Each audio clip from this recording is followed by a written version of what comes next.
Assalamualaikum warahmatullahi wabarakatuh. Halo YouTube, apa kabar? Hari ini saya akan memberikan satu buah tutorial bagaimana caranya kita mengajar secara jarak jauh atau daring menggunakan aplikasi Google Classroom.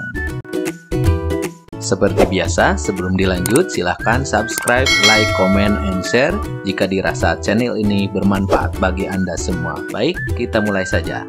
Untuk yang pertama, kita masuk dulu ke akun email yang sudah kita punya. Kalau ini kita pakai Gmail, lalu masuk ke Google Classroom.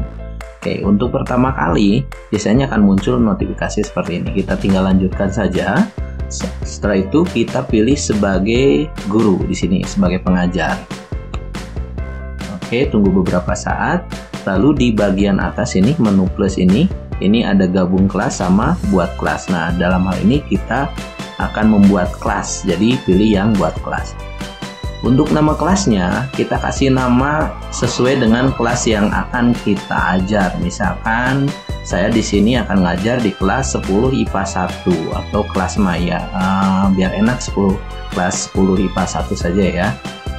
Setelah itu saya tuliskan bagian. Nah, bagian di sini saya tuliskan untuk mapelnya. Di sini saya tulis mapel teknologi informasi untuk memudahkan nantinya. Di sini bagian ini akan muncul ya, muncul di bagian headernya. Jadi sebagai informasi di dashboard pas siswa masuk. Oke, kita buat, tunggu beberapa saat. Nah, setelah muncul seperti ini bagian dashboardnya yang akan dilihat oleh siswa ataupun guru nantinya yang mengajar, dalam hal ini kita.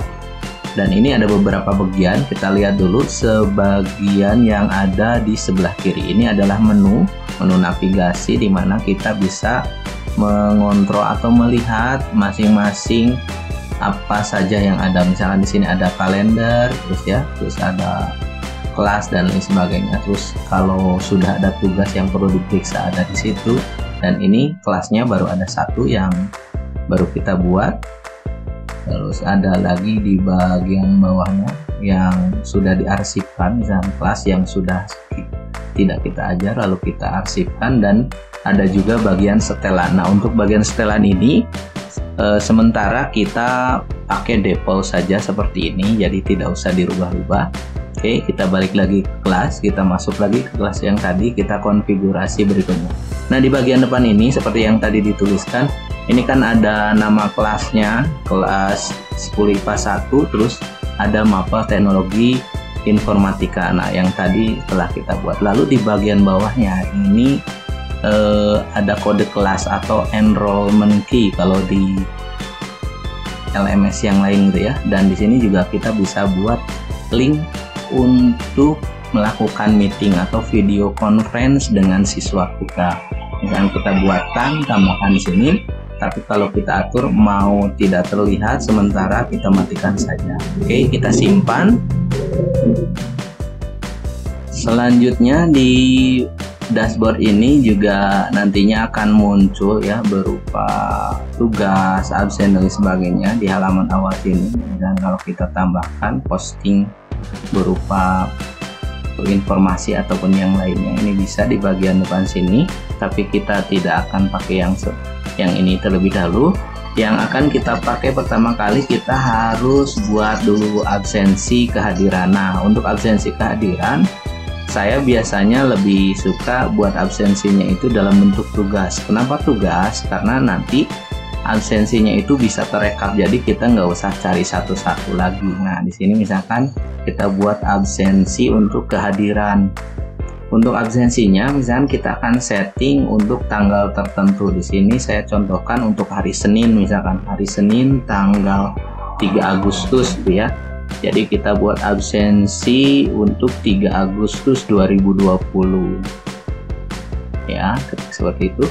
Lalu di bagian bawahnya, di sini saya isikan berupa deskripsi. Nah, deskripsinya adalah petunjuk untuk siswa bagaimana sih cara ngabsen yang benar. Nah, misalkan di sini saya tuliskan kalau tidak diserahkan absensinya itu tidak terekap, dan itu memang benar secara aplikasi juga nantinya tidak akan ada di rekap nilainya. Jadi kita nanti bisa disatukan dan kita bisa download dalam bentuk Excel. Kita tuliskan deskripsinya sesuai keinginan. Aduh, jadi belibet begini ya. Oke, tulis sampai lengkap. Kalau sudah ya, kita simpan saja. Nah, ini tanggalnya. Lalu kita di sini atur poinnya, poin kehadirannya berapa, 100 misalnya. Dan di sini ada tanggalnya. Nah, untuk tanggalnya sendiri itu kan tanggalnya untuk kehadiran tanggal 3 Agustus. Jadi kita set saja di sininya tanggal 3 Agustus sesuai dengan judulnya.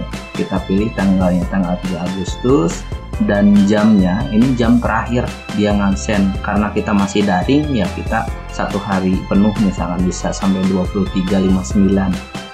Nah, untuk topik, topiknya ini nanti akan jadi judul grup ya. Nah, misalkan kita tulis absensi, nanti kita bisa lihat perbedaannya bagi topik ini ya. Absensi, kehadiran. Rubik nggak usah. Nah, di sini ada pilihan, ada tugaskan sama jadwalkan. Kalau tugaskan ini langsung muncul, misalkan gini, kita klik tugaskan. Meskipun belum tanggal 3 Agustus, jadi siswa udah bisa lihat. Nah, kita kan nggak mau seperti itu. Misalkan kita maunya baru tanggal 3 Agustus aja kelihatannya. Nah, kita copy dulu biar nggak ngetik ulang. Saya delete dulu ini, saya buatkan lagi dari awal ya. Buat tugas sama, aturnya seperti tadi.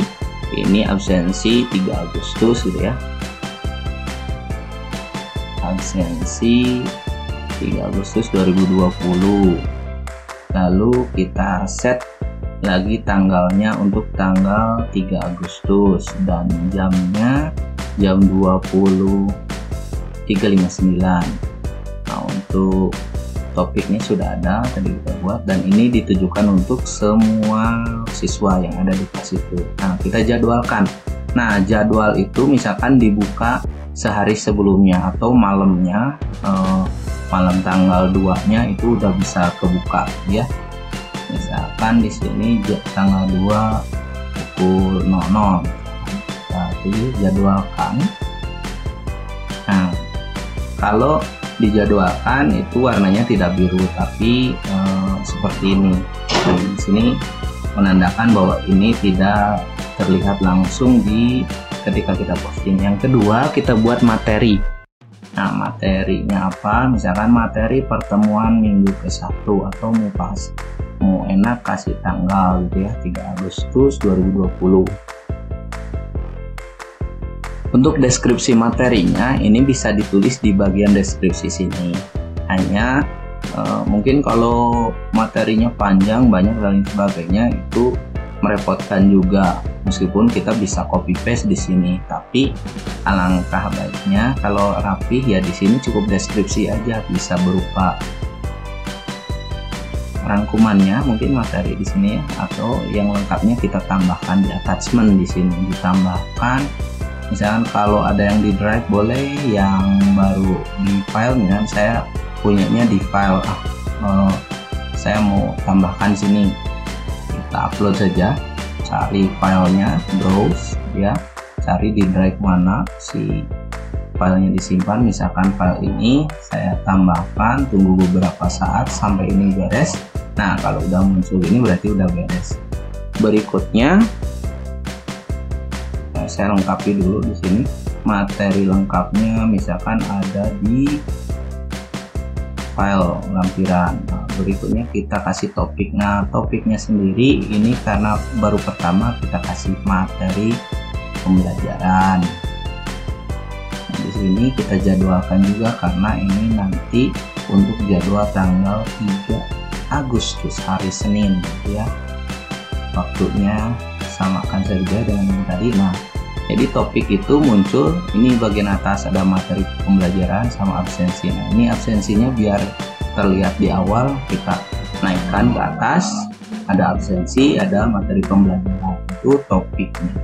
Kita juga bisa tambahkan yang lainnya, ada berupa tes, ada berupa ya tesnya berupa kuis ya, ataupun yang lainnya. Misalkan bisa nggak Google Classroom ini menambahkan video dan sebagainya? Oh, sangat bisa sekali, baik video pribadi gitu ya yang ada di desktopnya masing-masing ataupun kita ngambil di YouTube. Nah, di sini ini ada guru, misalnya kalau kolaborasi ada 3 guru yang bersamaan gitu ya di jam yang sama dan membuat materi yang sudah diselaraskan. Di sini bisa ditambahkan gurunya, cukup tuliskan email guru yang ditambahkan lalu undang atau invite ya. Tapi kalau sendiri ya sudah nggak usah. Terus kalau siswa di sini misalkan kadang ada siswa yang kesulitan pakai kode yang tadi, yang ini ya, misalkan dia tidak sulit masuk ya, kita bisa tambahkan di sini di menu yang tadi ya, kita tambahkan. Lalu kalau nilai, nah nilai ini belum ada karena belum ada yang ngisi absensi ataupun materi pembelajaran, tapi nanti kalau ada yang ngisi dan menyerahkan itu akan terekap secara otomatis dan ya kita nggak usah ngabsen satu-satu. Berarti yang menyerahkan di sini ya, dia udah masuk di kelas kita dan setidaknya sudah membaca dan melakukan absensi, kurang lebih seperti itu. Baik, itu saja untuk hari ini. Terima kasih atas perhatiannya. Mudah-mudahan tutorial ini bermanfaat di masa pandemi sekarang ini.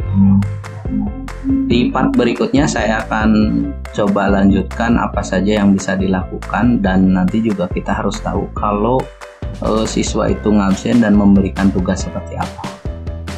Seperti biasa, sebelum ditutup, silahkan subscribe, like, comment, and share jika dirasa channel ini bermanfaat bagi Anda. Terima kasih atas perhatiannya. Sampai ketemu lagi di tutorial ataupun pertemuan video yang akan datang. Assalamualaikum.